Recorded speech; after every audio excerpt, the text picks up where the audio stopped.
Excuse me on the tear. Been a long road, been some long years. Concrete pillow, I am bed. Whole lot of silence in my head. Check out our new station. Channel of my life in rotation. Used to only play pain and rage. Now I'm flipping to a different way. Like it's title. Yeah. Brand new in the Bible of my tattoos. Hello, my name is Tony Christian. I'm coming here from Pleasant Valley State Prison. I'd like to tell you guys my story and how things started and how they culminated up into my life crime. A little bit about my post-conviction crimes and go into change and what I'm doing with my change. I'd like to start off by saying that I'm telling this story to honor my victim, Mr. S. He knows who he is. Everything I do in life is to honor him. But to understand why I'm doing this and what brought about my change, you have to understand the negative and how I became this way. Who I was a selfish, violent coward who held perceived needs for acceptance and desires for recognition to impress people. And that came from my early childhood. I had parents who loved me very much. But from my early childhood, my parents divorced before my second birthday. So this led to child custody disputes and changing custody, living with my father, back with my mother. And for the most part, I experienced love in both households. However, it was extremely polar opposite parenting styles. One was authoritarian, which was my father's side, very strict. And I have a brother with him that I lived with who was 3 years younger than me. And then on my mother's side, I was the only child, extremely permissive. So diametrically opposing each other, which led to a lot of confusion. My earliest negative moment that I identify is my mother telling me as a child, hey, we're going to have this custody hearing and social workers are going to come speak with you. So just tell them you want to live with me because your dad beats you and he's a drunk, which was true. So I would live with my dad on the weekends and he would say, hey, just tell the social worker that you want to live with me because your mom's always at work and you have your own room with me. So it became confusing because I loved both my parents and I didn't want to betray either. However, you see that lying and manipulating to get what you want works. So you go from a little boy saying lying is wrong and manipulating is wrong to, oh, okay, well, if your parents are doing it, then that's okay. So from there, I was a latchkey kid, bounced back and forth from household to household. And I developed in one household an extremely strict way of growing up. Both households experienced with alcohol very much and recreational drugs. And I normalized this, when I would see my father come home from work in a very bad mood, he would become violent. And every time he stuck that bottle up to his mouth and had me go get him another beer, I would see his mood change. So that experience showed me that, hey, that's magic. That bottle right there, if you put that bottle to your mouth, it makes you feel better. So I sort of normalized alcohol in that way. And then everybody, my aunts came over, my uncles came over, everybody drank and was happy. So that showed me that was one of the seeds to my addiction. It was everywhere. Another thing with my mother, so she was, I'm single mom trying to raise a child on her own. So she was working up to 83 hours a day. So I had a lot of free time at home after school. I chose to make my own rules. I developed my own beliefs. And, when nobody's home, you grow selfish, you grow impulsive, you grow reckless. And, we moved around a lot, which was another thing. So when I would live with my father in LA and then I would live with my mother in Covina or La Puente, and each time we would move, that would create something within me because I would make friends finally find some guys that I liked and cared about, only to have to leave them. And moving around ultra frequently like that led to, you feeling like, why should I even make friends anywhere? I'm just going to stay home and watch cartoons, or stay home and watch Three's Company, or do the things that, don't require having to get close to somebody only to get rejected. You have fears of intimacy stemmed from that. We had many things. Enrolling in school, middle of the school year, I would get all embarrassed and turn all red, and that developed an anxiety. So I introverted my personality. But there was that seedling that was planted that, hey, this little magic bottle over here, that will make you feel better.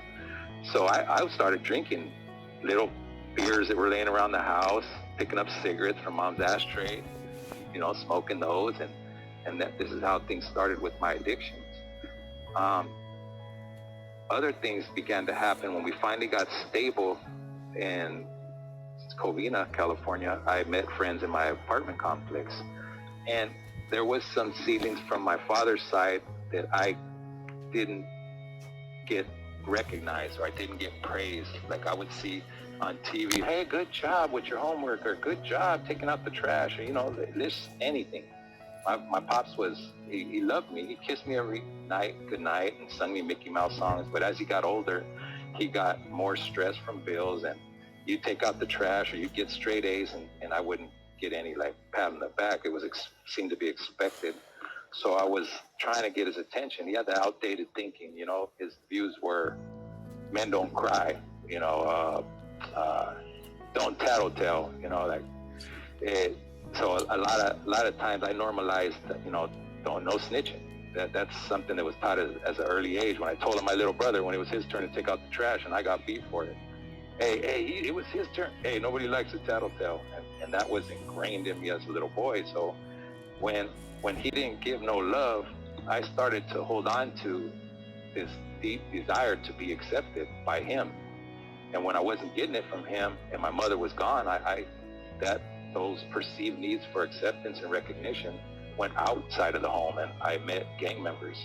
I met friends. They weren't gang members at first. They were friends, and just apartment friends that we finally got stable on. And I would run around with them, and I felt like if I did something crazy, I could actually impress them, and I did. We would go to the store, I'd steal a whistle and a pack of cigarettes. Oh man, we go to the carports and smoke the cigarettes. And they gave me that attention, that recognition that I really was craving. And a lot of times to gain control, I would lash out to impress or to gain control when I felt powerless. And this stemmed from the weekends with my father, when he would go through his drunk spells and be violent and discipline us, and which was we thought this was normal. Everybody gets spanked in those times. So when we would mess up, we would get our age, and my brother's 8, I'm 11. This is one time that I'll never forget, that he would whoop us with this belt. He was a trash man for the city of Los Angeles. So he had this big weightlifter belt and a big buckle. So, we got whipped a lot. So it hurt, but it was manageable. But sometimes on them drunken rages, he would hit us with the belt buckle side, and it would really, really injure us. So there was times that I would take my little brother spanking when he would scream bloody murder. And a lot of those times that I would get whooped, it felt like I couldn't control him. I was powerless. There was nothing that I could do about the situation. And as a child, being brutally beaten like that and normalizing it, feeling like this is what all other kids are going through, it comes up turning into an adult, or even in your adolescence. Well, at least for me it did. There was no control and no stopping him.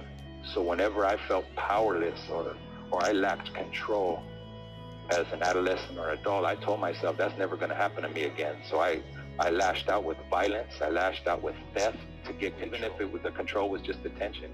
That was another addiction that I had. In step 1, they talk about the OCP, the cycle of addiction. That doesn't just necessarily mean alcohol and drugs. There's a lifestyle addiction. So being a little cholo, I ended up, most cities that I lived in were predominantly Hispanic.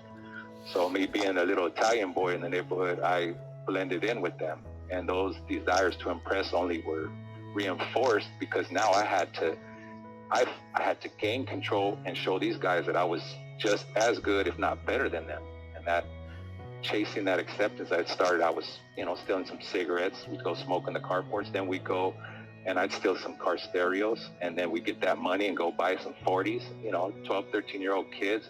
And I'm making all this happen. They're like, hey, Tony's crazy. Yeah, that guy is something else, And next thing you know, stealing stereos wasn't good enough anymore. A tolerance built. My criminal behavior, a tolerance built, and it escalated. My crimes escalated. You can pretty much step back and see it went from a whistle to a pack of cigarettes, car stereo. Then I'm stealing the whole car. Then I'm taking the stolen car to go rob a house. And I'm robbing the house for guns. And each time if I would steal 3 cars and they weren't impressed anymore, I was like, okay, I'm gonna go raid a pad or do a home invasion or come up on a safe. And each time I got that attention. At these younger ages, and then in the adulthood, I start to see that I'm developing this system of beliefs. You can see now that hanging out with the homies, I adopt ideologies like packing a gun. It's better to be caught with a gun than without one, right? That's one. Contributing factors like rap music. You can even say, I used to listen to songs like F the Police. You guys, everybody heard the F the Police song? And Gangster, all NWA. The Boys in the Hood Are Always Hard. Shit like that made me think that I wanted to live my life like these guys pretended to live in their songs. And I indoctrinated myself into saying, there's little things in songs that say, I slapped the shit out of the security guard. So they had me walking to F the police. I'm mad dogging cops. And I don't even know why I feel that way. So that mixed with getting, it's better to be caught with the gun than without one, and never to snitch, only reinforced things that I had already been taught. So, don't let nobody hit you, from what my father used to tell me. And, don't let nobody do this to you. And that mixed with the theft, the addictions, the thefts, the addiction, the needs for recognition, I escalated. My crimes grew more violent. And now I'm running around with guns. And at this time, though, I have no animosity or malice in my heart. Like, I wasn't the monster that I would become that wanted to drive around and shoot people. I was a little boy that you would see at the house when I was small, and there would be a spider on the floor, and I would be like, no, don't step on him. They'll push you, adults, grown men out the way. I'd block them and don't hurt him. He's my friend. And I try to figure how I went from that little boy to think that it was okay to go and shoot people in the chest, or pew pew in the chest. Now with these escalations, and I hit my first time in prison, which was in '95. I caught this J number for a residential burglary.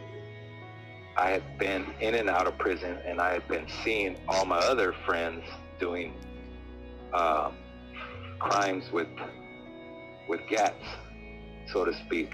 And half of those are ones that I stole out of houses. So while I had this reputation as a mean old burglar, I was chasing the reputation that they had from putting in work.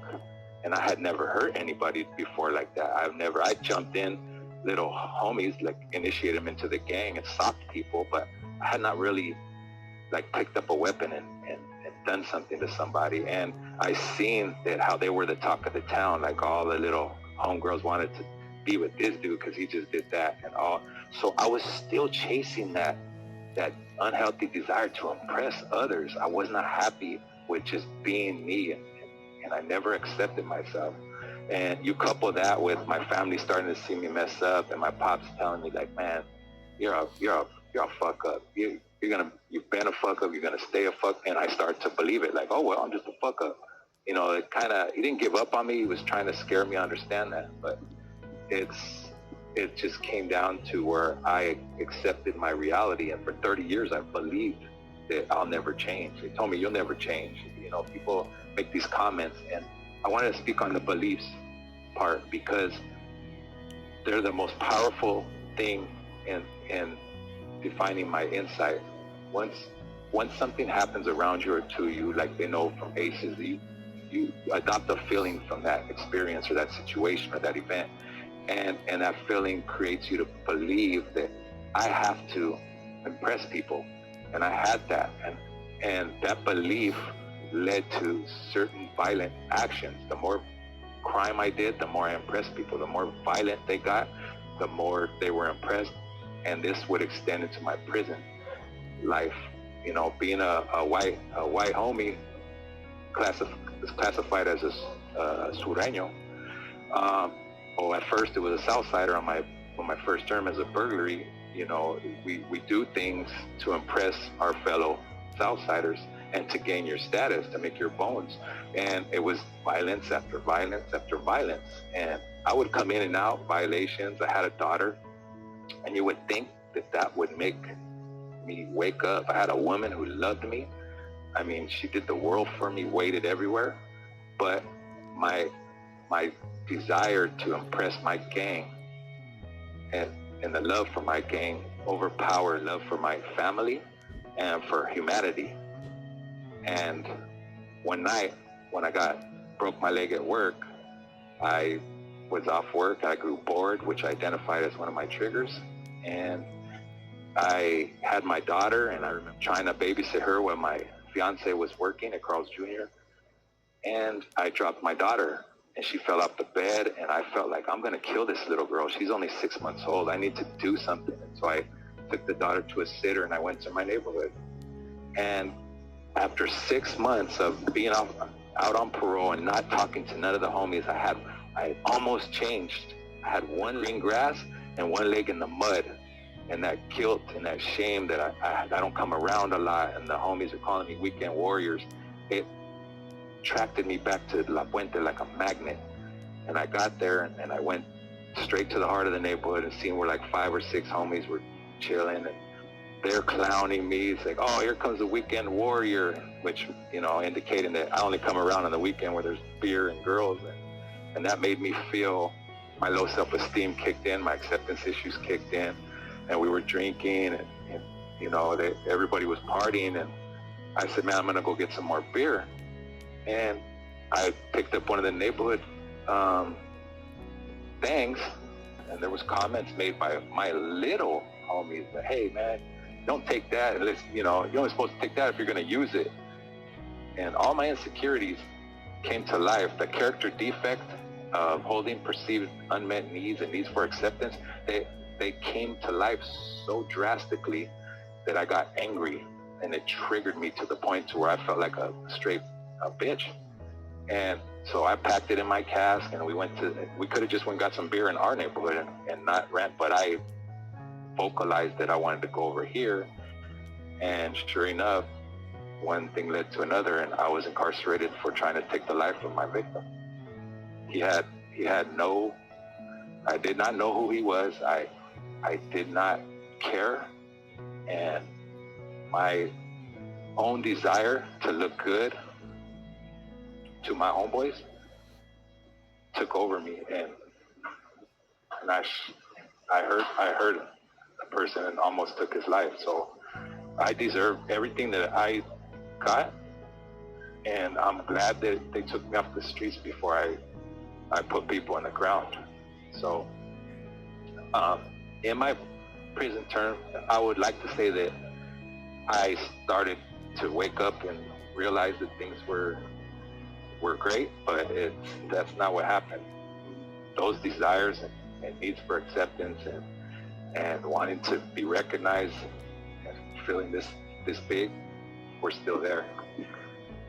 They were actually getting worse, and with having 64 to life for what I got, 25 to life for gun enhancement, 20 years for gang enhancement because the crime was gang related, and 5 years for a prior prison term was 50 years of just enhancements.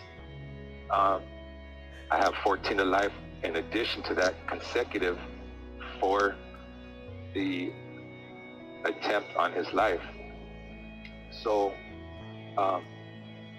in the prison, I went to my first level 4, and I started getting more violent. I fought cops.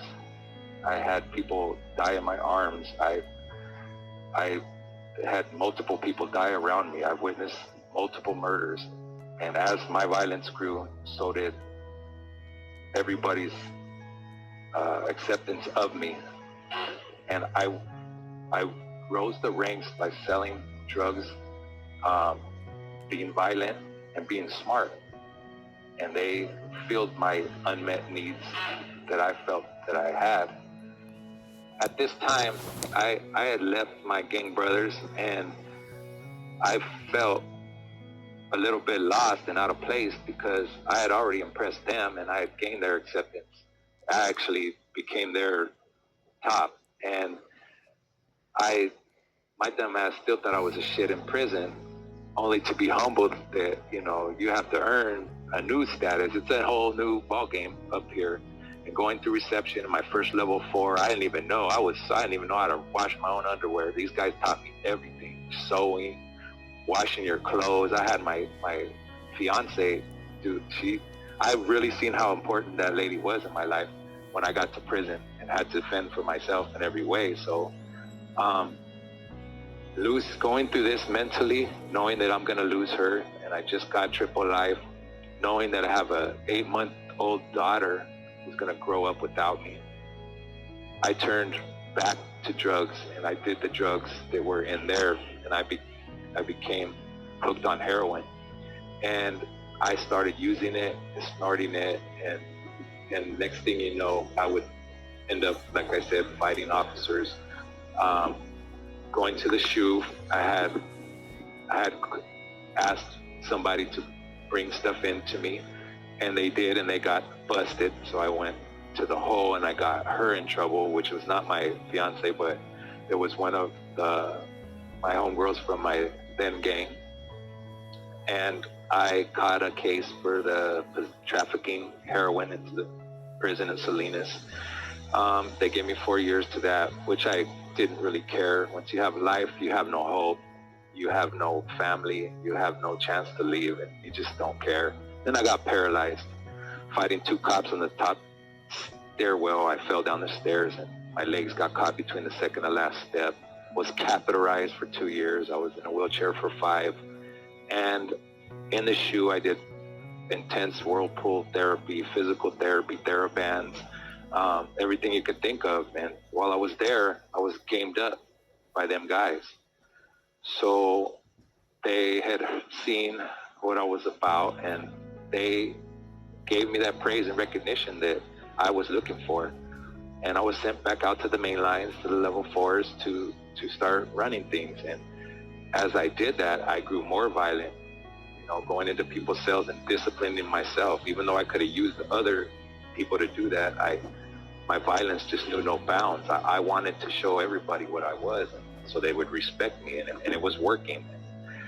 But deep down in my heart, I wasn't happy. I distanced myself from my mother, my family, my daughter, my then fiance, who would happen to just finally get tired of it and leave.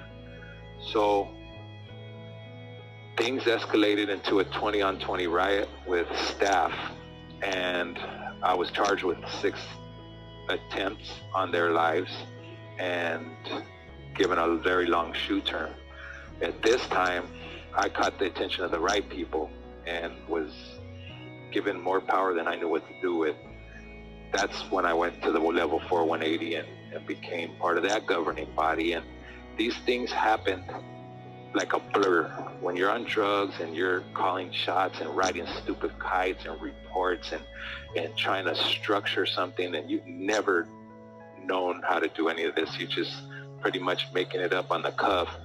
You're the man. You get this pride, this false sense of pride inside of you where you're untouchable. And they finally validated me.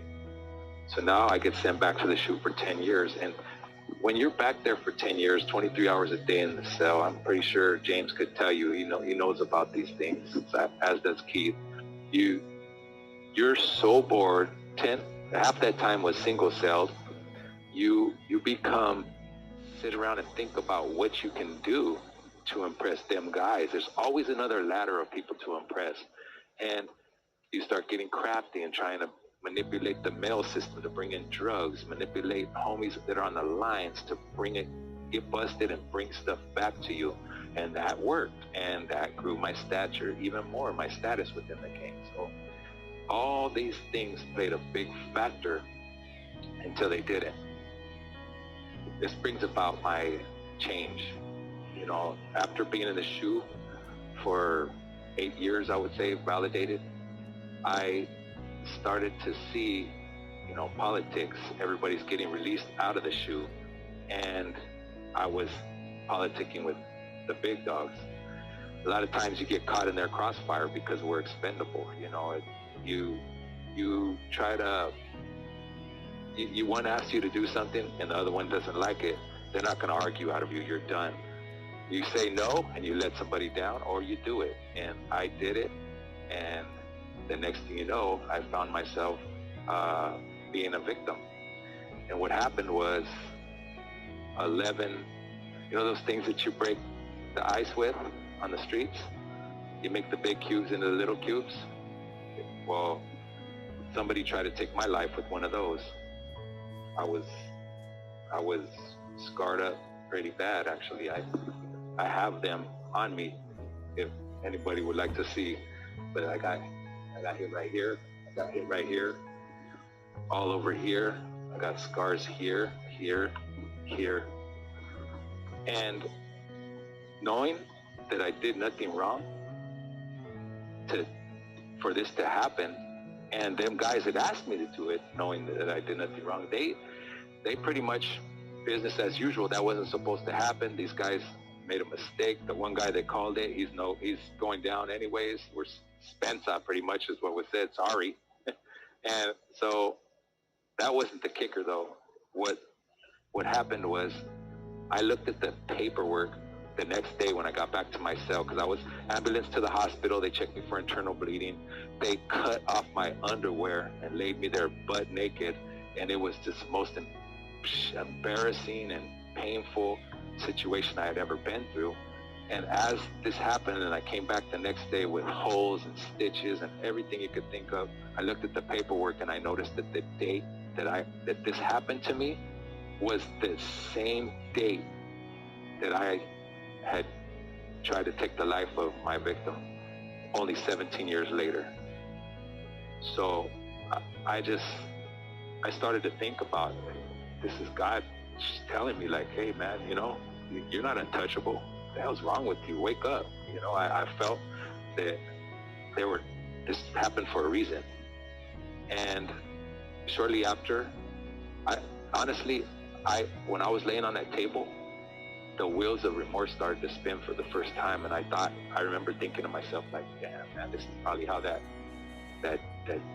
kid I shot felt when they flew him from the parking lot where I heard him into General Hospital, you know, scared, thinking that you're gonna die. Will you ever see your mom again? So all that stuff it got to me, right? But it wasn't enough. It just started the wheels. And I lost my father about 6 months after that while still in the shoe. And I couldn't even call my family to console them or say goodbye to him because he knew he was coming. And I just started to think, like, what am I doing? But it still wasn't enough. That's the hold that the gang had on me. That those needs for acceptance, it needs to belong, it needs to be recognized, were so strong that I would say, fuck my family and fuck these people. Oh, well, they don't write me anyways. And it was so easy to discount them. And that's not cool. And I started experiencing what I learned in psychology was called cognitive dissonance. It's a mental tension when you're doing one thing, but you don't believe that that's right. So it's going to manifest. That cognitive dissonance is going to manifest in very many ways. So I got kicked out of the shoe and I went to the main line, and I started seeing it coming that I was going to get asked to do something that I can't take back against somebody. And I dropped out. And it was the best decision that I ever made in my whole life, because nobody gives a fuck about us. They don't care. People in here don't care. We use and we take and we take and we take. One of my then gang members has sent me a package one time in 27 years of incarceration. And I got a handful of letters from homegirls and homies, which is great, but that's not love. You know, love is the family that always answers your phone calls, the ones that are there for, like, are you okay? When you get stabbed, they worry about you. When you get hurt, they care. You're gonna be all right. So when I came to this side and I had to go through this program to come to the SNY yard, I did not know what to expect. You know, I didn't know about self-help. I had never taken a self-help class in my life. I had maybe one or two college classes that I took in the SHU, but actually a little more, but I was taking college for the right reasons. My dumb ass wanted to take psychology so I could study behavior and I could be diplomatic in my politics. Like, what? How ridiculous did that seem looking back? But that's who I was. I wanted to study behavior and be able to control the masses like baby Napoleon did, and just weird shit like that. And anyway, so now that I come to the side and, you know, there's going to be some weird people around me, I understand that, you know, being active for over 20 years and coming to this side, there's people on this side that I probably put on this side when I was running yards, and I understand that I might have to get down. So the first thing I did was drink and drink and drink Pruno and toilet bowl champagne and everything you could think of to not feel the pain of that I betrayed my brothers. And this went on for like a year in the THU, and I worked out and drank and worked out and drank, and I worked out so in case I had to stand on my own 2 feet, because on this side there ain't no more gangs, it's you against the world.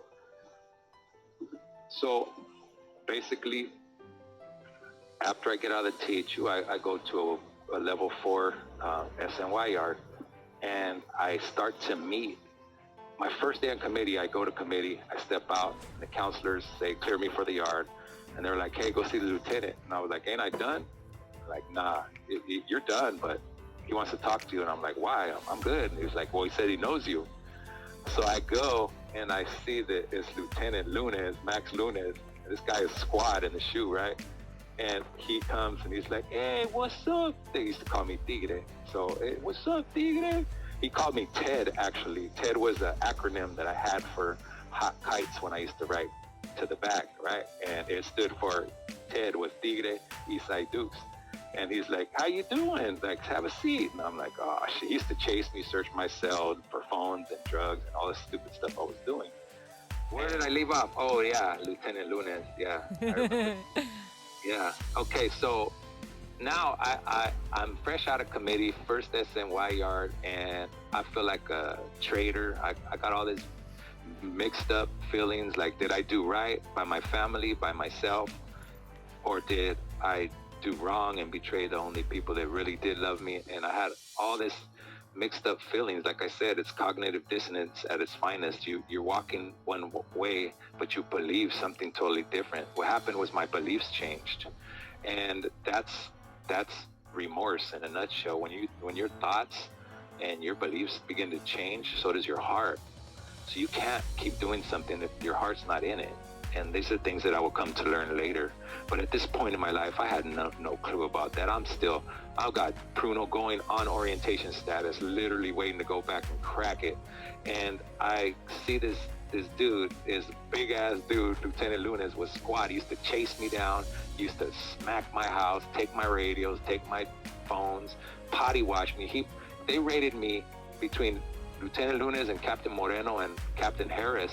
They rated me 9 times and potty washed me 6 times. Held me on contraband watch, taped up with 2 jumpsuits on, waiting for me to poop. I had to do 3 poops or sit there until 9 days, I forgot what it was, to see if you had anything inside of you. So I pretty much seen this guy, and all those triggers came back. Like, oh shit. And he's like, "What's up, Ted? Have a seat." I'll never forget it. And I'm like, oh man. I just put my head down. And he's laughing. He's like, "Yeah. So what happened, man? What happened?" He's giving me the business. I'm like, it ain't the same, man. I dropped out. And he was like, "Yeah, I see that. That's good. That's good." He goes, "So what's up? You want a job or something?" And I'm like, "Yeah, I'll take a job." And he goes, what kind of job do you want?"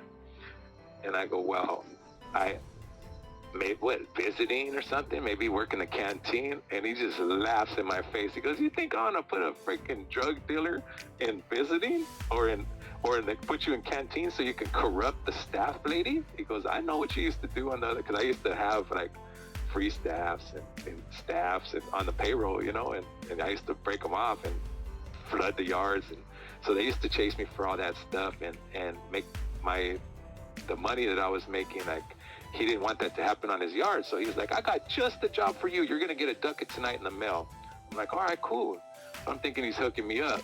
Hell no. He puts me in the program office where you have captains, lieutenants, sergeants, and 9 cops all day long.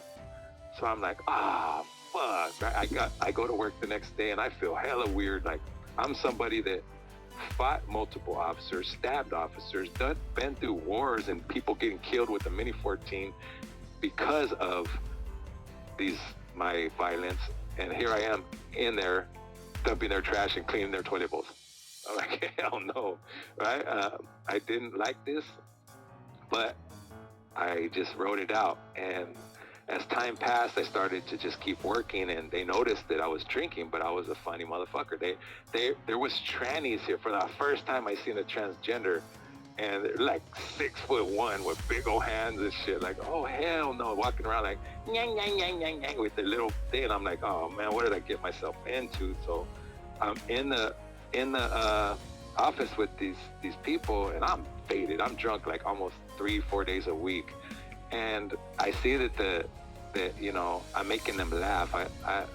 When I was an alcoholic, I was pretty funny because I did outlandish shit. So these guys started to like me, and they started to give me perks. And I started to see the other side of the badge, the human on the other side of the badge, and not just the dickhead that's coming to try to take my dope.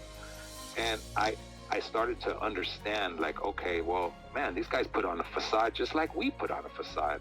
And for the first time in my life, I started to respect the role of law enforcement, you know. And so he's seen I was drinking, and then I backslid one time on drugs, and he was like, "Man, are you getting high?" And I told him, "Yeah, man, I am. I'm struggling with this decision that I made."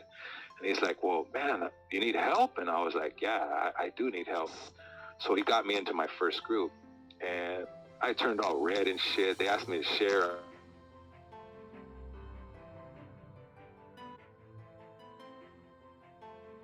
Been a while, like 5 years since I had any write-ups, just being in the shoe and all that. And now I come and I'm starting to do the groups, and I'm in there for about a year, and I'm working the steps, and I'm over, and the lady tells me, "Hey, you want to run the group? Because this guy's leaving and you're older and all the guys respect you." So I'm like, oh man, I'm kind of shy. I'm not really good at that, but I do it.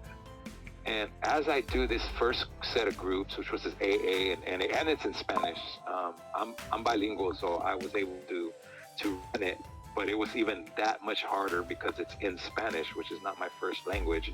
But growing up with nothing but Mexicans, you pick up on, I had it down. So I run this group, and next thing you know, she says, "Okay, you did the AA group, that's great. Now I want you to run the NA group." I'm like, "Really?" So, all right, cool. And I'm doing good for a couple years. And the lieutenant sees me sober. He sees me waxing the floors. I painted their office. I'm just doing extra credit, mentoring younger inmates because they look up to me still from the other side. And now I'm using my influence for something good. So one of the lieutenants was Jeffrey Irvin, and the sergeant was Sergeant Herman. And they really liked me. They seen that my change was genuine. I used to cry when I used to talk about my victim, because I really do feel bad. I felt like, fuck, I should have never did this to this person. Why did I do that? Like, he didn't know what was coming. He was just minding his own business. So they seen that, and they gave me a chance, and they introduced me to some guy. His name was Scott Budnick. Scott Budnick, he's the producer from The Hangover. So they told me he's the founder of the ARC, too, the Anti-Recidivism Coalition. And Scott came to the prison to see me, to meet me. And I didn't think anything of it. I never really heard of the guy. I heard of The Hangover, and I didn't know about ARC yet. So he comes to see me, and he takes me for a couple of laps, and he starts asking me a bunch of questions. And he's like, hey, dude, he goes, man, you're doing great. He goes, I'll tell you one thing right now. You keep this shit up, man. You keep running groups. I'll give you an override next door, and you get the positive momentum of self-help going over there. And he goes, and I'll do you an event, right? I'll have some celebrities come down. We'll do a concert. I'm like, really? And he was like, yeah, hell yeah. He goes, not only that, but you give me some clean time and really do good. And he goes, he goes, not if, but when I get you out of here, you can come work for me. You want to do construction, you do ARC, you want to come work with me on the set. He told me to get my vocational in electrical. So I knocked it out the park. I did it faster than anybody in SADF history. In 9 months, I got my electrical degree. Then I went to the ER, the lower level 3, 190 points. They gave me an override. I go over there and I start running groups. I ran 4 groups for 2 years for Scott, and they made that a level 2. So you can't drop 2 levels. If you're a level 4 by points, you can't drop to a 2. You can go to a 3. So they moved me over here to Pleasant Valley. So now I have quite a few years sober. In 2024, I get here to Pleasant Valley, and I see somebody who I hadn't seen in a while that I knew from 25 years ago. He's a captain now. His name's Robert Moreno. So he's a captain of the facility. He pulls me from R&R to his facility, which is a level 3. I'm still on an override, and he gives me a job as his clerk. So I got 5 years running as a program office clerk, working around cops, and I'm starting to see how these guys are, that some of them actually care. They'll take your drugs and take your stuff because they care. They don't want you to kill yourself and hurt your family and create more victims than you already have, right? And so I'm working with him, and I start to learn. I start to take ARC classes, right? I start to learn about remorse. And one thing I could say about remorse is, it's a change. It's basically change. It's change of your heart. And when your thoughts and your beliefs change, your heart changes. And when minds changed, when I started to feel these things towards my victim, Mr. S, I was told, like, hey, we see this change in you, and now that it's caused me so much shame and guilt from these things that I've done, I had learned that the second component to remorse is amends. I had the empathy already, and I can see the situation and through his eyes, through his lens, and through his shoes. But not only his, I started to learn more about victims, that there's primary victims, secondary victims, and tertiary victims. It's not just about Mr. S, but it's the whole S family that I hurt. It's not only their family, but it's the community, that ripple effect of hurting, of causing primary responders, all the way down to the helicopter pilots, to the medical staff, and everybody here who was involved. Even my family, my daughter, my fiance back then, and my mother, and everybody who cared for me. I hurt so many people, and to make these amends, I kind of had to do something big. And not just running groups. Running the groups was great because it helped me give back and improve my community in here, and it gave me a purpose. I'm changing guys. I'm mentoring younger offenders, but that's not where it stopped. I was walking the yard on the facility, and Captain Moreno has me as his clerk, and I meet this author. He's a prisoner, but he's in here. He's got a lot of books under his name, and I start talking to him, and we come up with a plan to do something to give back to the youth. We're going to develop a curriculum for at-risk youth and put it on a website for free for these kids. And when this happened, everything changed. My whole life changed. It gave me purpose, and there's so much to be said after that, but they're gonna hang up on us right now. So I'll call back in 20, like you said, because I know you're leaving. So we'll let us run out, and I can tell you about what we're doing to help our community on the streets and in here regarding the youth and regarding this curriculum that we've been working on for the last year and a half. It's starting to pick up wind under its wings, and it has the potential to be something spectacular. So I'll call back in a few.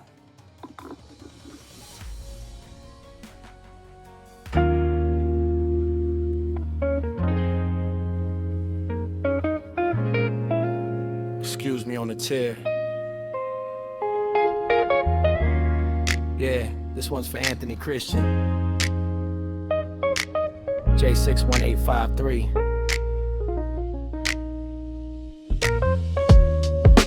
Another man, another story, another chapter written behind concrete walls. The years don't stop, the clock don't care. Steel doors slam and echo through the air. Cell lights glow while the world moves on. Another sunrise hits before the night's gone. Got a number on a file and a name on the gate. Every day inside becomes a battle with fate. Some men fold, some men break. Some men learn from every mistake. Yeah. Walking yards where legends fell. Living through a system built like a living hell. Politics, pressure, choices made. Trying to find light when everything fades. Excuse me on the tear. Can you hear me through the years?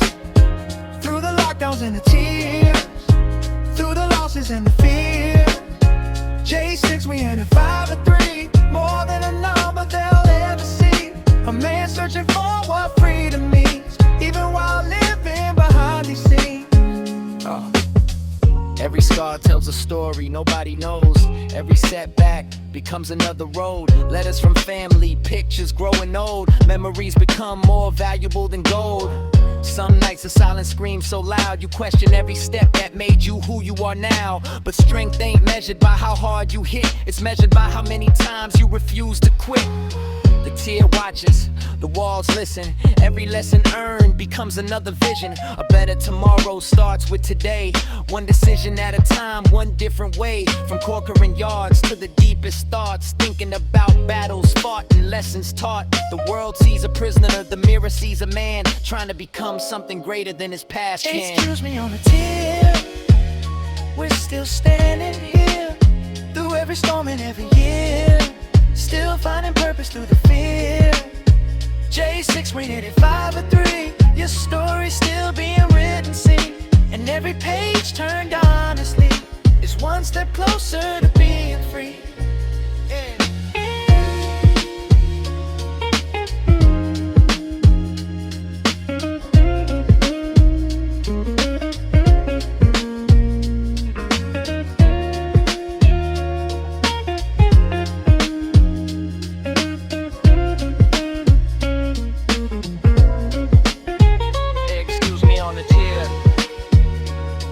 The number isn't the legacy.